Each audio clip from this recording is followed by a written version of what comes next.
Okay, so you're getting ready for that big meeting about comic book intellectual property, right? Mm-hmm. Well, get this. Okay. Marvel and DC, like the heavy hitters of, heroes and villains, Right.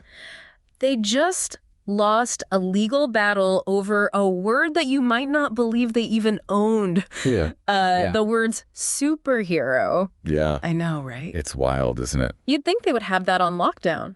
And what's even more interesting is how long they did have it on lockdown, legally speaking. Huh? Since 1979, they've held a joint trademark on superhero. Ah. And let me tell you, they have not been shy about kind of flexing their legal muscles to protect it. Oh, absolutely. Like, remember that whole superhero beer thing? Right. Turns out you can't just, slap a cape on, a Budweiser and call it a day. Exactly. And it wasn't just beer. Yeah. We dug up cases about superhero chefs. Right.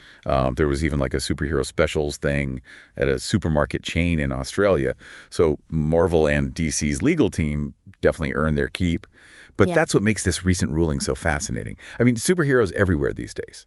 I mean, in this case, it's not just about these two words. It gets at the very heart of how trademarks work. That fine line between a company protecting its brand and, potentially stifling competition in the process. So how did this all go down? Give us the lowdown on this, David versus Goliath story. Okay. Who are these super babies taking on the titans of the comic book world? So picture this. Super Babies is this independent comic. Okay.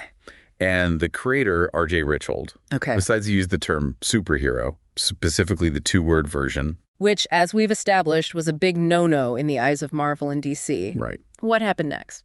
Well, they did what any mega corporation would do. They sent Richhold a cease and desist letter. Of course. But, and this is where it gets really interesting. Okay. Richhold didn't back down. Instead of cowering, he basically threw a counterpunch that would make Captain America proud. Okay, now I'm really hooked. Yeah. What do you do? He filed a petition to invalidate the superhero trademarks entirely. What? He was basically saying, if I can't use it, no one can.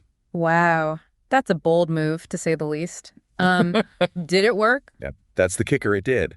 For whatever reason, Marvel and DC didn't respond to the court's requests in a timely manner. Oh, no. And in the legal world, that's a big no-no. So the court basically said, game over, issued a default judgment, and boom, trademark gone. Wow. Talk about an upset. Right. It really is a classic David versus Goliath story. You've got to admire that kind of gumption. But what does this actually mean for the world of comics? Are we about to see superhero plastered across every indie comic from now until the end of time? That's where things get interesting. The thing is, the one word superhero has become so ingrained in our everyday language, so ubiquitous, that the two-word superhero feels almost well-dated.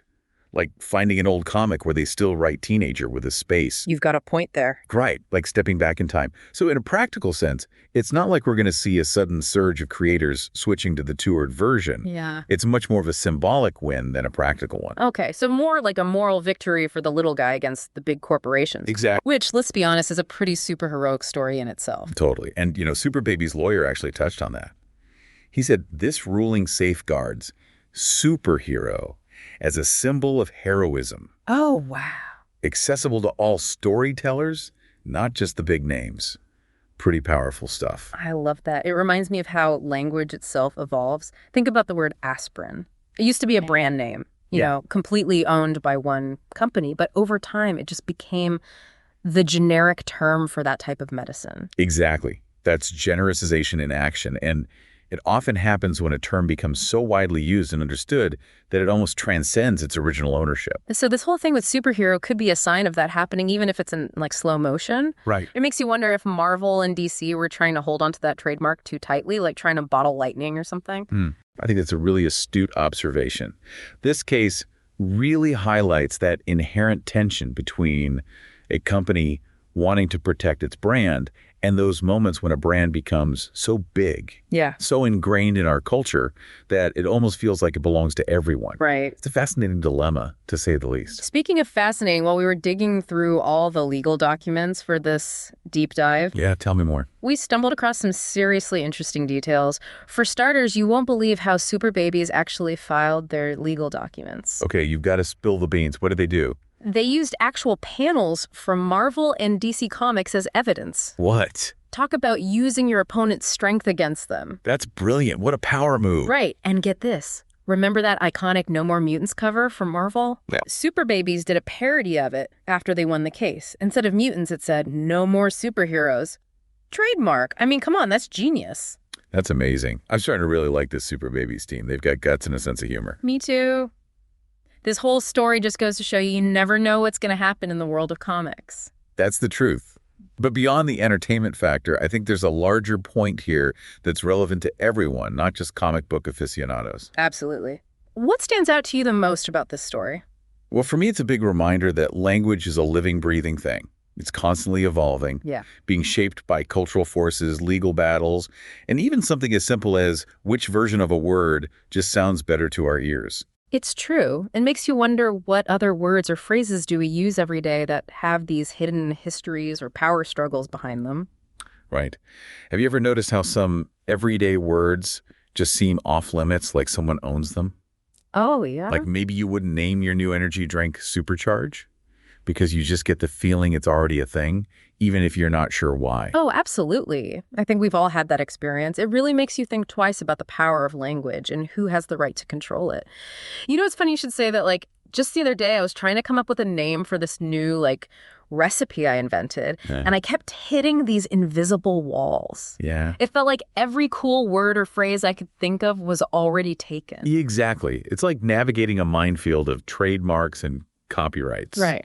You almost have to do your own mini legal research just to come up with a name for your sourdough starter these days. Right. It can make you feel a little powerless, like that free flow of creativity is being stifled. Yeah. But maybe that awareness is a good thing, too. Maybe this whole superhero saga is a good reminder to be mindful of the words we use, both our own and those we encounter in the world. Yeah. To question those invisible barriers and maybe even push back against them from time to time. I couldn't agree more. It's so easy to just passively consume language without thinking about its origins or the power dynamics at play. It's like that old saying, language is power, right? Yeah. And the more aware we are of that power, the better equipped we are to use it thoughtfully and to challenge it when it's being used against us, whether we're creating a comic book or just trying to name our latest culinary masterpiece. Couldn't have said it better myself.